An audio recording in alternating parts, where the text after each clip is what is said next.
What do you do, man, and how it all started? What do I do? I am into a couple of things. Hmm. Primarily, it's the entrepreneurship. So, what really keeps me busy is a couple of business setups. Hmm. So, how did it all start? I mean, it started when I was like 10 and I wanted to Hmm. do something with my life and started selling crisps in a local cinema. So, Hmm. my entrepreneurship started from there. So, Hmm. by the age of 14, I already started making money, making my own expenses, That's meeting wonderful. my bills and all that. So Hmm. Alhamdulillah, since 14 years of age, I haven't really looked back.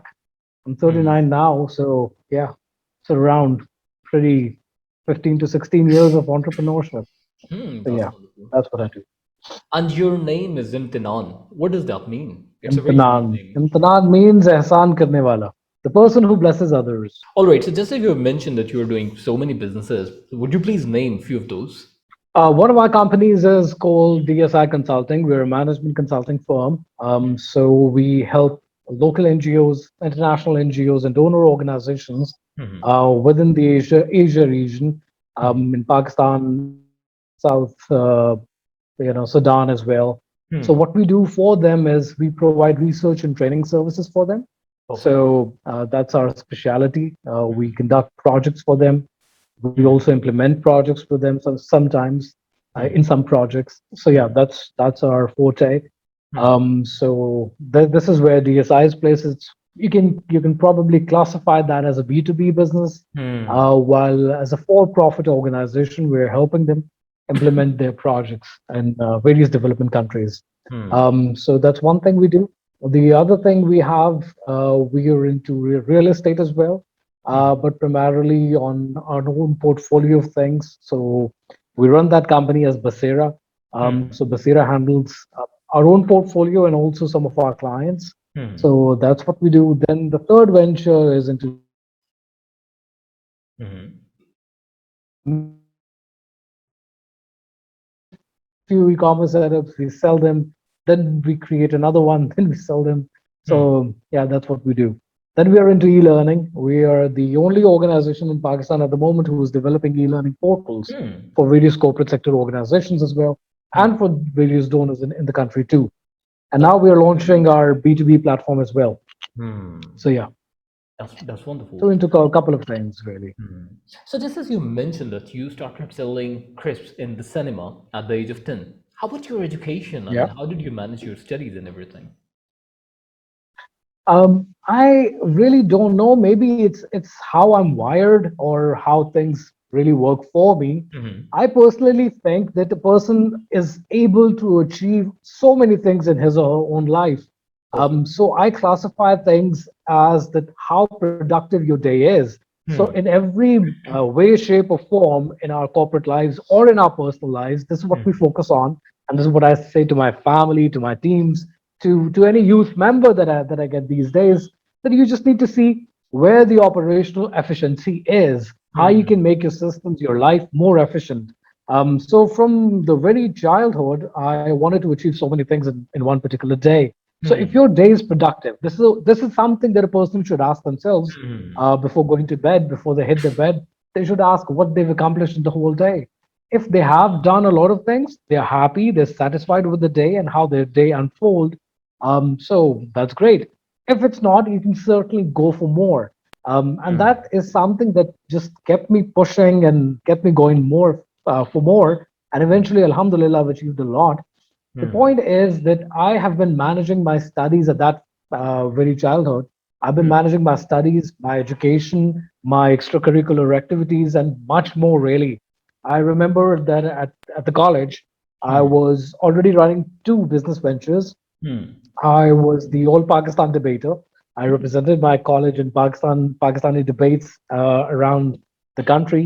Hmm. Along with that, I was also an A class student. I topped the board at the intermediate level. I got a gold Hmm. medal in my bachelor's. I got a distinction in my master's, and I was the first Pakistani who got Hmm. admitted to the marketing program of the University of Manchester. Hmm. Before me, no Pakistani ever got an admission there, and I had to go through the whole rigorous process because they've never admitted any Pakistani there. Then I Hmm. became the youngest chartered marketeer in the country. The Hmm. point is, you just need to see what you can accomplish, and if you are able enough, if you're capable enough of achieving many things at a time, go for it. Try it out. What Hmm. would be the worst case scenario? You won't be able to achieve all of your dreams, but what if you're able to achieve even half of it? That will Hmm. give you enough courage and enough greed and enough passion that you're gonna go for more in the next term. Hmm. So I think one can do a lot. It's just Hmm. that we are, unfortunately, our wings are clipped and we are Hmm. told that you can't really do anything or you can't do much, and that's why people don't achieve what they can really. So Yeah. it's just a personal question of what everyone should ask themselves what they really want to do. And Hmm. certainly, the answer is not going to be one thing. You can be an entrepreneur. You can be good at music. You can be good in maths. You can have a good social circle as well, and you can be a traveler at the same Hmm. time. So a person could be good in many things, and this is the kind of a creed. This is the kind of a breed we need to nurture in Hmm. Pakistan. And unfortunately, our education institutions or our parents or our society is not creating that, and Hmm. that's the dilemma. Yeah, indeed, indeed. In fact, you're such an inspiration that you have scored positions in your education time, and after that, you have been doing your businesses since the age of 10. It's wonderful. Alhamdulillah. You're such an inspiration, mashallah. And it sounds like, it seems like I'm talking to an angel who is so perfect in his life, mashallah. Okay, so how did you find the Not education really. system in Pakistan, by the way? Yeah, the answer is going to be a little different. It's kind of a love-hate relationship that I have with Pakistan's education system. I like it because if you compare Pakistan's education system with many of the education systems in the world, it's quite better, and Pakistanis should opt for it. But if you look for the ideal system, then Pakistani system does not really stand anywhere closer to that Hmm. vicinity. Um, so yeah, it's kind of a love-hate relationship that I have with the system. First of all, the first thing I always say, and I've been saying it for the past, I think, 2 years since I'm on social media, Hmm. I say it to the world that never say no to education, never say no to degrees. There are Hmm. many people who'll keep on talking about that there's Yeah. no point and there's no need for the degrees Hmm. because you can make more money doing this or doing that.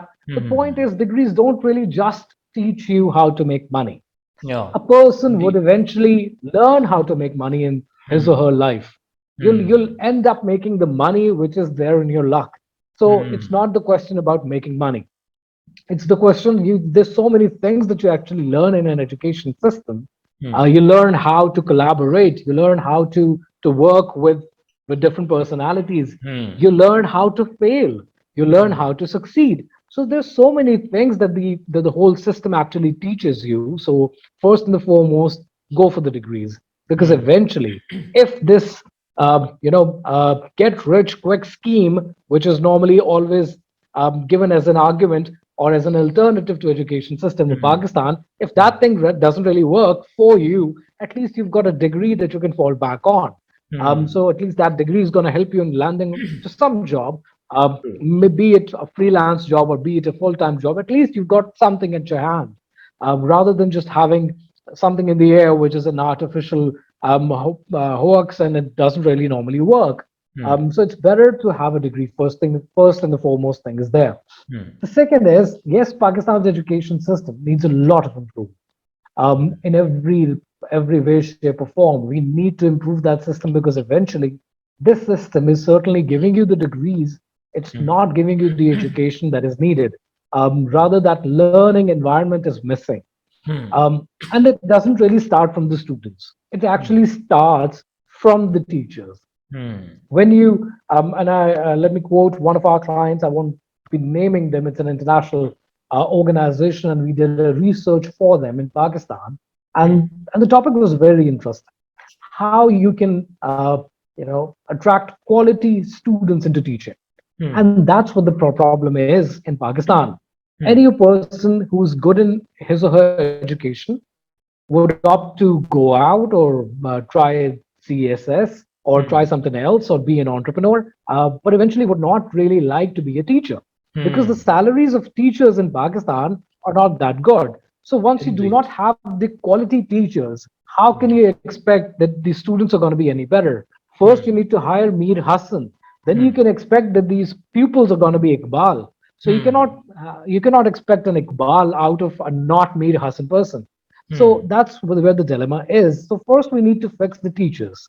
And how you fix it? Certainly by raising their perks and privileges, by having a proper criteria through which they actually qualify, and then you give them the salaries. And this is what I believe in, that these two institutions should be the highest paid in any country. Number one is the teachers, and number two is policemen.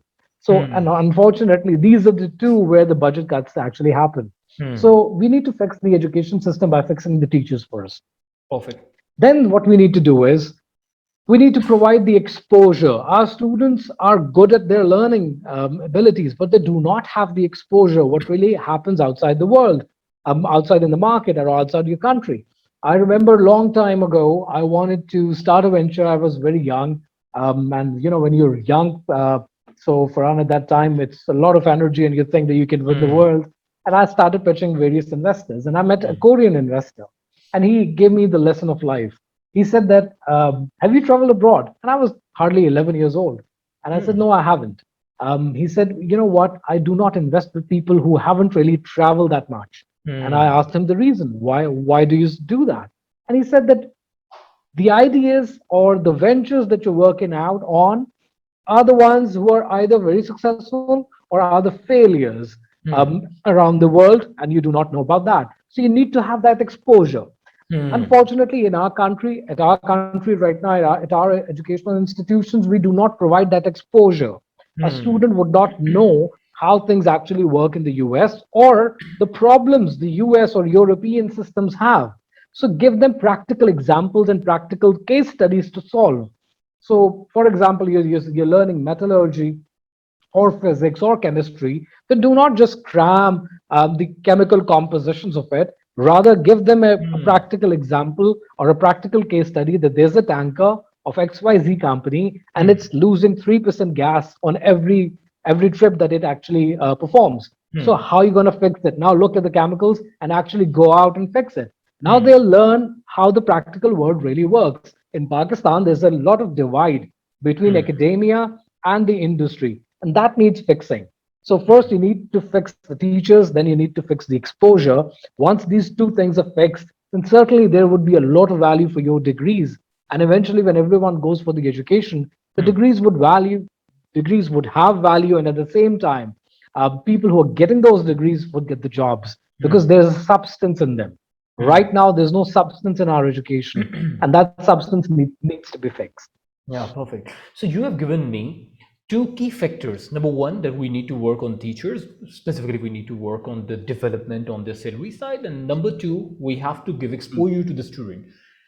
Okay, Yeah. both of these are wonderful solutions. Now tell me, how is that possible? What is the baby step to do it? And who is the one who's responsible to make these things work in Pakistan? Great question. I would not name some of the educational institution chains in Pakistan, but we all know about them. So these educational institutions who have got 300, 400 schools, if you look at their teachers, there's a regular teacher training program. And these programs are run by private institutions who are international. So the international faculty is going to come in. They're going to educate these 200, 300 odd teachers of that particular education chain, and they'll go back. Now, in Pakistan, we do have a teacher training program run by the government and also run by the provincial governments. But if you look at intrinsically into those systems, they're not working. They're broken systems. Even the government institutions teachers do not really go there. So that whole model is divided and the whole model is broken. So right now, what we're talking about is that there are two steps. One is the government institutions and one is the private institutions. The government institutions have a broken system and the faculty is not being trained. At the private institutions, there is a training available, but that training is not run on a particular curriculum. It's run by these international training organizations who come to Pakistan, train as they want to be trained, or they want the teachers to be trained, and then they mint the money and then they go back. Now, in this system, eventually, do not think of the teachers, think of the students. Think of the students, that a student who has been trained in an education institution run by the government where the teachers are not being trained, what would be the output? And at the same time, what would be the output of a private institution? There's going to be a lot of divide.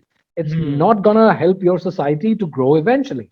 So, right now, what needs to be done is, first of all, we need to fix these institutions who are responsible for the teacher training.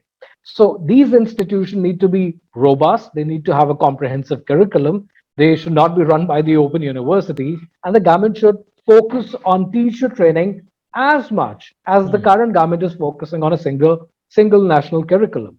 So first you need to fix the teachers, then you can fix the students. So right now fixing the students with a single curriculum, and there's already a lot of debate on that, you can't really achieve your numbers. So there should be a standard operating procedure for the teacher training, be it government institution or private institution.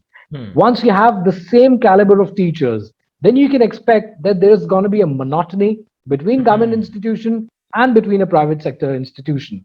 In a developed country, if you look at, or the country which is really progressing, in those countries, you do not see a flourishing private education system. In Pakistan, there's a flourishing institutions everywhere. In any city you find, or in any metropole that you find, there's a great business education. Education should not be a business, it should be the state responsibility. But let me be very, very honest with you. You and I will not send our children to a government institution right now unless we fix them. So one way of fixing the system to me is you need to fix the teacher training institutions. Then number two, you need to raise their perks and privileges. See, army, and we have a great respect for Pakistan Army. Pakistan Army is doing a great responsibility, and the salaries are good and the perks are good.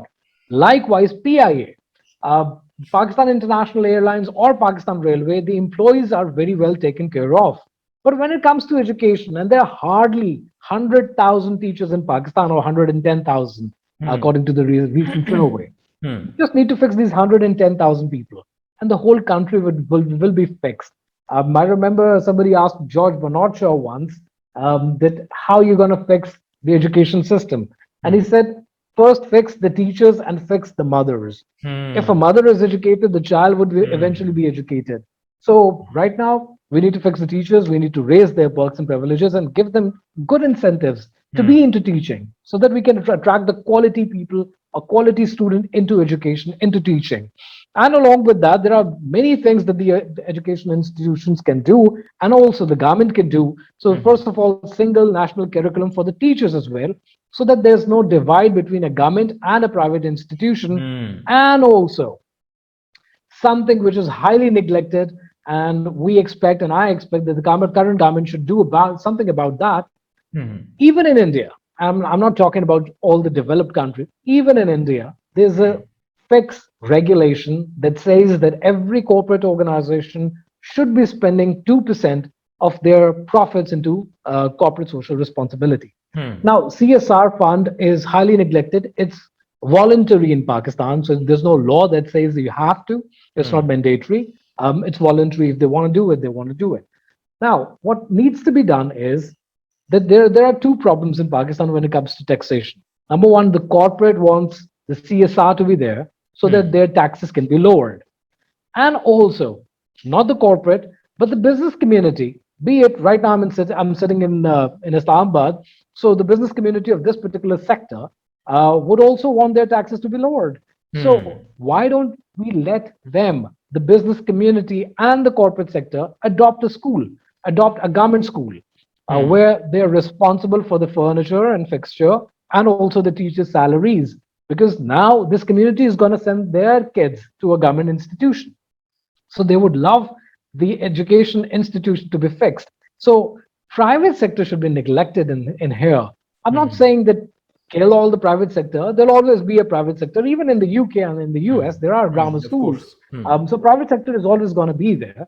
We cannot end that. And certainly it's going to be a business. We can't really end that as well. But I'm not saying that kill the business. Let it be an industry, but at the same time, fix the government institution. My worry is not that somebody who's going to Roots, or somebody who's going to Beacon House, or somebody who's going to City School, what would be the output? We all know it is going to be a classy output. But Hmm. what would be the output of the 85% Pakistani nation who goes to a Hmm. government institution? If there's going to be a divide between rich or poor, then this divide is going to keep on increasing. Fix Hmm. it, because otherwise you're going to kill the middle class of the country. And where the middle class is killed, there's always going to be a revolution. So we Hmm. can't afford a revolution. We've already seen enough turmoil in political scenario. We can't really afford that. So right now we need to fix our system, and we can fix it ourselves. We don't need Hmm. foreign funding for that, or a lot of money to pay teachers well. Just Hmm. fix it. Perfect, perfect solution. And just as you were mentioning, Nelson Mandela said both of the things. For instance, he said, "You Mm. give me, I mean, how would I convince people for education if on the other side is the money?" And number two, he Yeah, said, "You give me the educated women, and I'll give you the strong nation." So on both of the side, we are so true. missing. And Imtinan, just as you have mentioned that there is a gap between the education sector and the industry requirement. How can we eliminate that? Yep, Because at the end, it's the student who's on the loser side. yeah. It's the youngster who are suffering. So how can we eliminate the gap between the education system and the Mm. industry?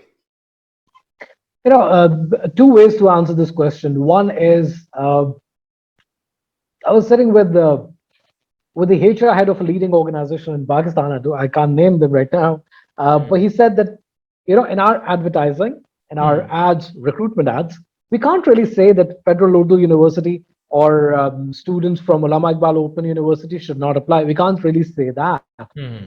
but we know once the applications are going to be there, we know who we need to prefer. It's going to be Hmm. alums, or it's going to be IBA, or it's going to be NAS, or Hmm. it's going to be Qaid Azam University. So there are a few hand-picked institutions in the country. We all know that the output is going to be good. Now, they say we can't really do that, but we have legally, but we have to give a chance to everyone. Hmm. Now, the problem is not that how you can improve the output of NAS, LUMS, or IBA. The output of Federal Urdu or Allama Iqbal University should be improved. I Hmm. see, or I foresee, that later on, not now, maybe 5 years or 10 years down the road, just like MD-CAT, that before going into a medical institution, I know there was a time in our times it used to be just a merit list of FSC marks. You've got the Hmm. marks, you go to the medical school. But Hmm. now you've got different tests, conducted by different institutions. Likewise, once you're qualified as an MBA, or you're qualified as a master's or a bachelor's, I think there's going to be a test later on one day, because you can't really improve every institution or every university. There are 167 degree awarding institutions. You can't really fix them. Hmm. Ideally, it's not hard. But if you Hmm. can't fix 167 universities or their outputs or their faculty, then Hmm. introduce a test. Whosoever has passed that particular test is capable enough to be qualified in MBA. Hmm. Although there would be two different kind of people. One would be an MBA from Open University, and one would be an MBA from NAS. They both would have to appear, Hmm. because maybe that student from Allama Iqbal Open University has got so much exposure, or have read so many books, or have done so many internships, that Hmm. he or she can actually answer those questions. So there's going to be a criteria, so that these organizations who do not prefer students from Open University or Federal Urdu University should actually give them a chance as well. Now, the other way of answering this particular Hmm. question is, Hmm. which is quite important for Pakistan, and Pakistanis need to understand this, and especially the government. Hmm. If you go to the UK, I'll give you an example of the British education system. Now, in Britain, you don't really have to be an MBA. So let's say you've got 16 years of education, you're an MBA, and there's a Hmm. particular job, and you're qualified for that. Hmm. Or you might be just a third standard pass student who has never seen a school out other than these 3 years of his life. But Hmm. this person has got 5 or 7 years of experience. Hmm. So what you need to do is you need to compare education with experience. Hmm. Someone who's not an MBA, but he has got 20 years of experience working in a corporate culture or working in a Hmm. factory, knows how things are done. So you Hmm. can't really ask that person to go back to the university and get the degree, because this person Hmm. has already got that A particular lot experience. than what So is in the required. UK, what they do is, Hmm. if you've got 10 years of experience, you're qualified to take an admission in an MBA, you don't need a Hmm. BBA, you don't need a matriculation, you don't Well, need that's a any A wonderful levels or O approach. levels. Hmm. So these are the two things, and this is what I say to everyone. Um, an average Pakistani university goer would Hmm. spend 16 years of education, and then that person would spend another 5 6 years Hmm. in a corporate culture, and then would probably be at the managerial level at some Hmm. organization. Hmm. On the contrary, a chota who's helping ustad on a chai ka stall Hmm. would actually start the business when he's hardly 10, and by the age this person is 25 or 26, he Hmm. would already have 3 or 4 entrepreneurial setups running. And Hmm. later on, you'll find out that our graduate chap is actually working for this chota, and this Hmm. chota has become a Seth. Why does that happen? It happens because this chota has got the exposure of life while you've just Hmm. got the education. So Hmm. education and exposure, they work hand in hand. Hmm. Either follow the education system, get the degrees, get the education, and also try Hmm. getting the exposure. But if someone has not got the education and that person has got the exposure, that person Hmm. would still be ahead in the market, would still be progressing in life, Hmm. because education and exposure work hand in hand. Hmm. Unfortunately, in Pakistan, we only focus on education. We do Yeah, not like not to on talk about exposure. exposure. Once we start giving our students exposure, practical experience, then not only the divide between the academia and industry would be Hmm. covered, but at the Hmm. same time, our student would be something of a class. When it Hmm. goes out, this product, this graduate goes out in the market, would be worth hiring. Hmm. True. Well, Itmanan, every single person whosoever is watching this interview, they're gonna get to know that today they have got a perfect example. You are a topper, you have got exposure, but your exposure side is way heavier than your education side. This is what I have experienced as well. And every single thing Hmm. that you were telling me, that you were sharing with us today, of course, these were not from the books. These were from your own Yep. experiences, from your own So true. observation, your perception, and everything. Hmm. Well, Imtinan, it was so tremendous listening to you. I really enjoyed your conversation, Pleasure. and every single thing that you have said was really, really worth listening to. And I hope people will get benefit from this conversation as well. And thank you so very much Certainly. for your time. Thank you so very much for your Thank you time. for having me, Farhan. Pleasure is all It's been mine. a Pleasure pleasure. is all. Likewise, man. All right, then take care. Stay blessed. Allah Hafiz. Allah Hafiz.